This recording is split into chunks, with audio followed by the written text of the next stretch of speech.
Hello, second grade friends. I'm Mrs. Llama, and we're going to be reading Cactus Soup together.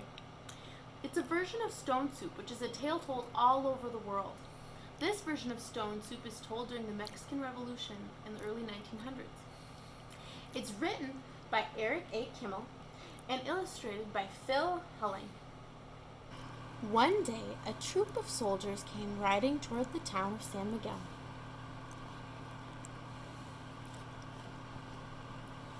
Not everyone was happy to see them. Soldiers are all alike, no matter whose side they fight on, the mayor grumbled. They eat like wolves. There won't be a tortilla left when they get through. What should we do? The people asked. We'll do what we always do, said the mayor. We'll hide our food and tell the soldiers we have nothing to give them. They'll leave when they see they aren't going to be fed.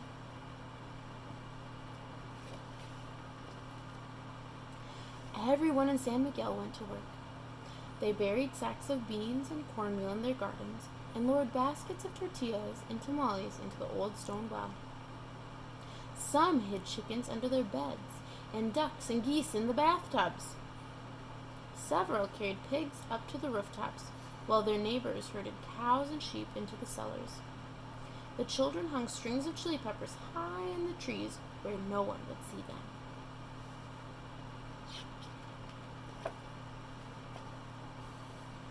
Once that was done, the townspeople put on the torn, dirty clothes, smeared mud on their faces, and tried their best to look like poor, hungry people.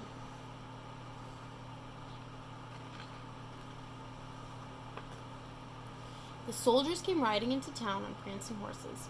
They wore wide sombreros with leather bandoleras slung across their chests. The captain saluted the mayor and townspeople. Senor Alcalde, my compañeros and I have been riding all day. We're tired and hungry. Can you spare some beans and tortillas? We would be so grateful. The mayor frowned. I'm sorry, Senor Capitan. As you see, our town is very poor.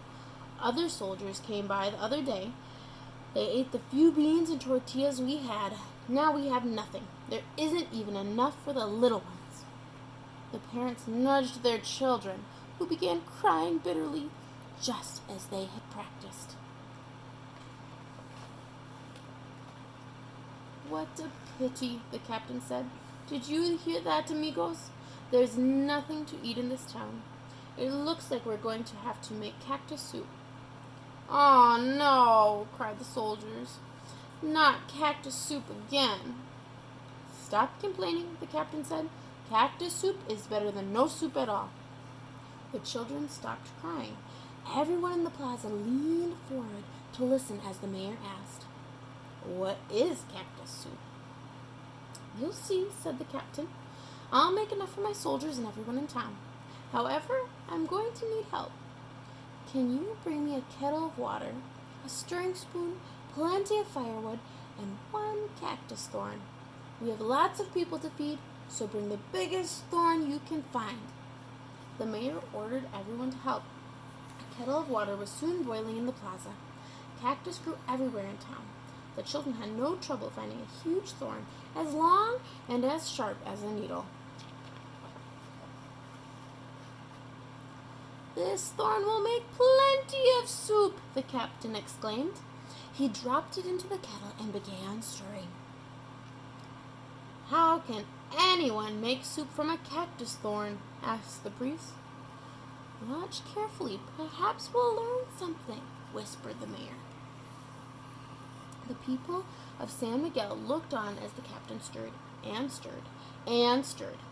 He lifted the spoon, blew on it, let it cool, had a taste. Not bad, he declared as he continued stirring.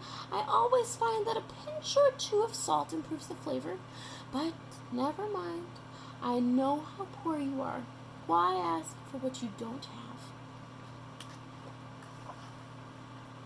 We have salt, said the mayor. We are not as poor as that. And pepper, too, the town clerk added. Does cactus soup taste good with chilies? Cactus soup is outstanding with chilies, the soldiers exclaimed. People tripped over themselves, running home to fetch salt. The children climbed trees to bring down strings of chili peppers. The captain stirred the salt and chilies into the soup. He took another taste. It's getting better, he declared. Too bad you don't have onions. Cactus soup always tastes better with onions, but why ask for what you don't have? I know where I can find some onions, said the priest. What about garlic? Asked the sacristan. Garlic makes excellent soup, the captain answered. The priest and the sacristan ran to the church. They came back a few minutes later with a sack of onions and several heads of garlic. The captain chopped up the vegetables and dropped them into the kettle. Smell that soup, he exclaimed as he continued stirring. The people of San Miguel sniffed the air. Soup that smells this good must taste wonderful, cried the members of the town council. If only we had some beans and carrots and tomatoes and perhaps even a fat stewing hen.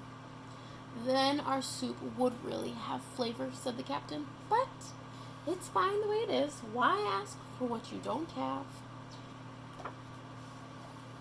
The townspeople winked at each other. Come with us, they told the soldiers. They returned in a few minutes carrying sacks of beans, bundles of carrots, baskets of tomatoes, and several fat stewing hens. The hens were old, said the mayor. They wouldn't have lived much longer. The tomatoes were spoiled, said the barber. The beans were rotten, said the school teacher. The carrots were moldy, said the shoemaker. Never mind, said the captain, as he stirred and stirred the ingredients into the thick, rich soup. That's the best part of cactus soup. Whatever you add makes it taste good. I think it's ready now. Who wants to try some? Me? Everyone lined up in the plaza, bowls in hand. The captain ladled out the soup. This is the best soup I ever ate, said the mayor. I never tasted anything like it, said his wife. And to think it was made from a cactus thorn, exclaimed the priest. Not bad, said the captain. However, I think cactus soup always tastes better when you have something to go with it. Such as? All the people asked. Tortillas, tamales, sweet potatoes, a roasting pig, cried the soldiers. That would make for a real fiesta, the captain said. And some music, too, for dancing later on. However, I know how poor you are. Why ask for what you don't have? Wait here, the mayor told the soldiers. He whispered orders to everyone in town. They all ran home and came back carrying tortillas, tamales, chorizo, camotes, and several fat roasting pigs. What a feast they had! As the night wore on, soldiers and townspeople ate until they couldn't hold another bite. Then they brought out accordions and guitars for singing and dancing. The fiesta lasted until dawn. Nobody in town could remember anything like it. The soldiers rode away in the morning. The people of San Miguel gathered in the plaza to wave goodbye. What will we do if more soldiers come? They asked the mayor when the last soldier disappeared from sight. Let them come. The more the better, the mayor replied. Feeding soldiers is no trouble. We can feed a whole army and have a fiesta every night, as long as we remember how to make cactus soup. Second grade friends, something that's helpful in the back of the book for any words we might not know is the glossary. So here, take a close look, and if there are any words you didn't know, maybe you can find one of them here with the definition. I hope you enjoyed reading Cactus Soup with me. Bye, second graders!